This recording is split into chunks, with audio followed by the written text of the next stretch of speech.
Isaac, and welcome back. So today I want to walk through some of the most iconic sort of staple synth sounds in electronic music. So in any genre there are going to be certain sounds that sort of make it that genre. A lot of the time it's different variations on guitars, bass guitars, and drums and vocals. Obviously, like I said, there are different variations on that, and there are also a lot of different variations within different subgenres of electronic music. But there are some basics that a lot of sound design is based on, and I think it's important to know where a lot of it comes from. So today I'm going to walk you through some of the most basic and iconic sounds in electronic music. So I've tried to record this video about 3 times, and I keep messing up the recording on my laptop, which is why if it seems like I'm going a little quickly, that's why. Anyways, I'm using Vital. It's a free software synthesizer. It uses wavetables, much like Serum does. So if you're looking to get into electronic music production on a budget, this is definitely something worth checking out. Soon I'll be doing a review and also a tutorial about Vital. So if you'd like to learn more about it, make sure to subscribe to my channel and wait for that video. So let me just give you a quick overview. I'm not gonna explain everything in this video. I'm gonna expect some level of understanding. It's very intuitive, so you can probably figure it out. But just in case, you might want to go watch a tutorial on it. Once I make my tutorial, I'll link it in the description, or maybe in a card. Anyways, so you've got 3 oscillators here, and also a sampler, which is mostly for things like noise and just other samples you can have going in the background. 2 filters, you've got your envelopes here, LFOs, and then just this is all stuff that you can map onto other things, and also over here just different inputs. Same with these macros, and then some effects, a pretty comprehensive modulation matrix in this menu, and then just some more advanced settings. So the first couple of patches are going to be related to bass. So, oh, that's a bit too low. Okay, so if you go up to this menu, you can initialize the preset, and then you can change the waveform. So let's use basic shapes, which is basically just, so most wavetables, they will sort of morph through the different frames like this, but basic shapes, it just cuts through a bunch of different basic shapes. So we can go to the saw one, or I think technically that's a ramp wave, but they sound basically the same. So for the first simple, very simple bass patch, leave the oscillator as it is and go down to voices. So what voices controls is, so if I play 2 notes, you can hear they stack on top of each other, and you hear technically a chord. If you scroll down to 1 voice, the new note cuts off the first one, so you can only hear 1 at a time. Now if we turn on glide, I'll turn it up really high for an exaggerated example. You can hear it like, it glides between them. It's also known as portamento, and it basically goes from 1 note, slowly rises up to the pitch of the, or falls down to the pitch of the other, and then falls back to the other one. So obviously we don't quite want that much glide, but something like that. If we add in a little bit of attack to take out that click, we get a nice portamento sound. So we can shape the envelope a little bit, and then introduce the first filter. So you can hear the filter, and if we turn down the resonance, and then get an envelope, and we do something like that, and put it on the cutoff, you can hear a nice filter sweep down. Now here's the thing, if we turn up the resonance, you can really crank it up for like, the resonance can self-oscillate, but we probably want more like that for a sort of nice vowel kind of sound. You can turn it down a little bit more. Anyways, that's an acid bass sound, so it's basically just a resonant filter sweep going down rather quickly. If we make the decay a little bit shorter, that's more of an acid bass sound as well. On bass sounds, you might want to introduce a little bit of distortion. There are a couple of different types to choose from. You can change the drive, you can go to linear fold, I like this one. But yeah, some distortion might be nice. If we go back up here and initialize the preset again, we can go back to a saw wave. Now, this is probably one of the most iconic sounds in electronic music at all, and that is a supersaw. So if you see this little unison section up here, you have two controls. So, well, what is unison? Well, it takes a waveform, duplicates it a bunch of times, and then on each one it pitches it up or down slightly. So, if I just turn this up, so here's a normal waveform, but if I turn up the unison voices, you can hear it sounds like a sort of like a choir. There's a bunch of different voices, and they're at slightly different pitches, so they sort of come in and out of phase with each other. And then the detune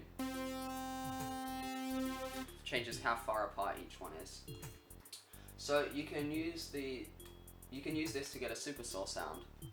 So if we do something like this, we get a nice supersaw sound.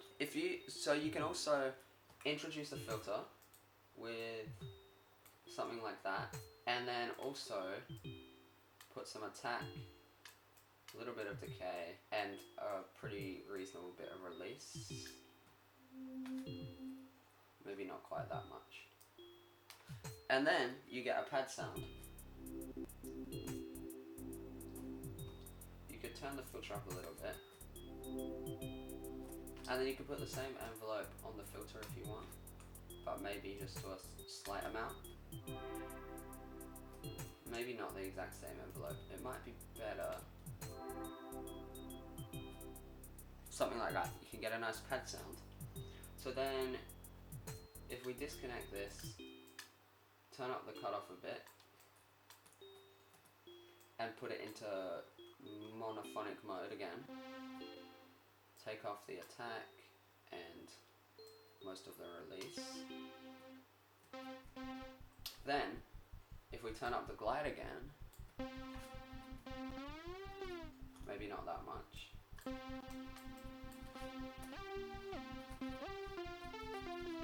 We get a nice lead sound. We could introduce a little bit of white noise in the background. Not that much.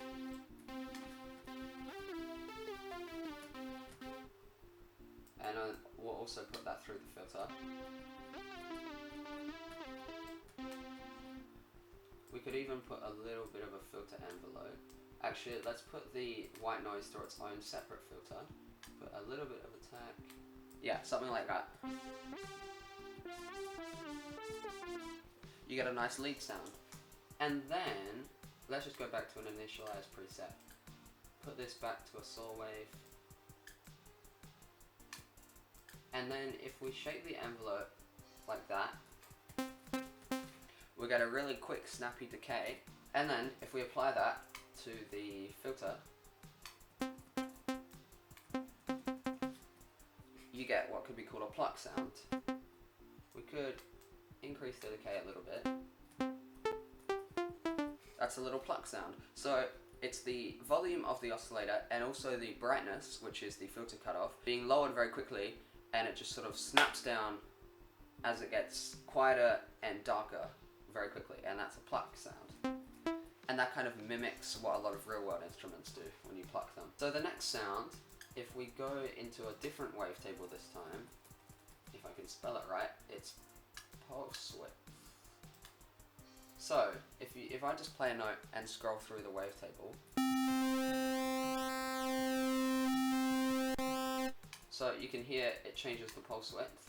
So firstly, let's just quickly shake the envelope a little bit, and then we can put an LFO on the pulse width. So we can map that here. Maybe not quite that much. We can make it a sine wave. And then introduce the filter. Put an envelope on that.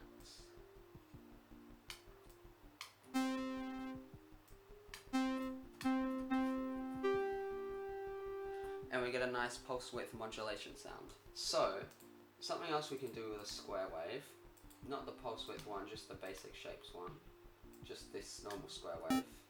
So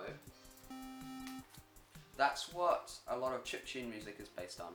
So in the technology that chiptune is based on, all they had was square waves because it was just a digital chip oscillating. So we can put a filter on that again. They didn't have filters in this original technology I'm talking about, but adding a filter adds a lot of expression. So without that, it's a bit less musically useful. And then we can put an envelope on it. And that's a fairly basic chiptune sound. Obviously that might not be... You could make it a bit more plucky, like this. Which maybe sounds a bit more chiptune-y, but technically something like that is still fairly chiptune-y. You could introduce some glide. Yeah, so I think that's pretty much all the sounds I want to cover in this video.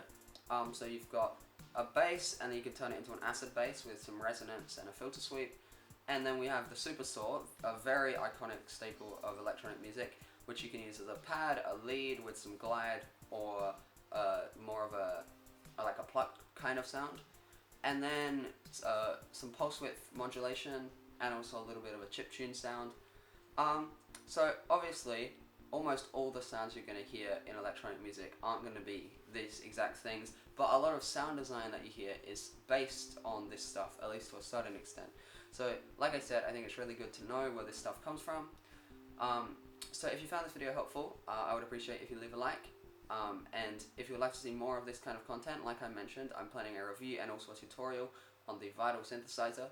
So if you'd like to see that, make sure to stick around and hit the subscribe button. If you have any comments, suggestions or feedback, make sure to leave them in the comment section. And other than that, thank you very much for watching, and I'll see you in the next one. Bye.